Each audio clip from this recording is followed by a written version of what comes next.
ஒரு வணிக வியாபாரி இருக்காரு. அவரோட வீட அழகா கட்டி வச்சிருக்காரு. அவரு அந்த வீட்ட அழகா பார்த்து நெறைய பேர் ஒரு வீட்ட வந்து விலைக்கு கேட்குறாங்க. 2 மடங்கு லாபத்துக்கு கேட்குறாங்க. ஆனாலும் அவர் குடுக்க மறுக்கிறாரு. அவரோட வியாபாரம் நிமித்தமா வெளியூருக்கு போயிட்டு வராரு. வரும்பொழுது பார்த்தா அவரோட வீடு ஃபுல்லா தீப்பிடிச்சு எரியுது. அத வந்து நெறைய பேர் வேடிக்கை பார்த்துட்டு இருக்காங்க. அப்போ அவர் வந்து ஓன்னு அழுவுறாரு. "ஐய்யயோ! நம்மளுடைய கஷ்டப்பட்டு கட்டின வீடு இப்படி போதே!" அப்படின்னு சொல்லிட்டு. அப்ப அங்கருந்து அவரோட முதல் மூத்த மகன் வந்து, "அப்பா நம்ம இந்த வீட்ட வந்து வித்துட்டோம். அதாவது 3 மடங்கு லாபத்துக்கு வித்துட்டோம். அதனால கவலைப்படாதீங்க" அப்படின்னு சொல்றாரு. கொஞ்ச நேரத்தில அவருடைய அழுகை காணாம போயிடுது.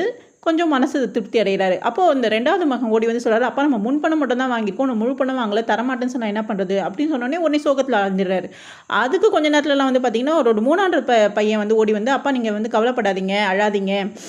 ஏன்னு கேட்டீங்கன்னா, அவர் வந்து வாங்குனவர் வந்து முழு பணத்தையும் குடுத்துடுறேன்னு சொல்லிட்டாரு. நம்ம வந்து தீ பிடிச்சு எரியும்னு நமக்கு தெரியாது. அவருக்கும் தெரியாது. வாங்கும்போது நல்லா தான் இருந்தது. நான் குடுத்துடுறேன்னாரு."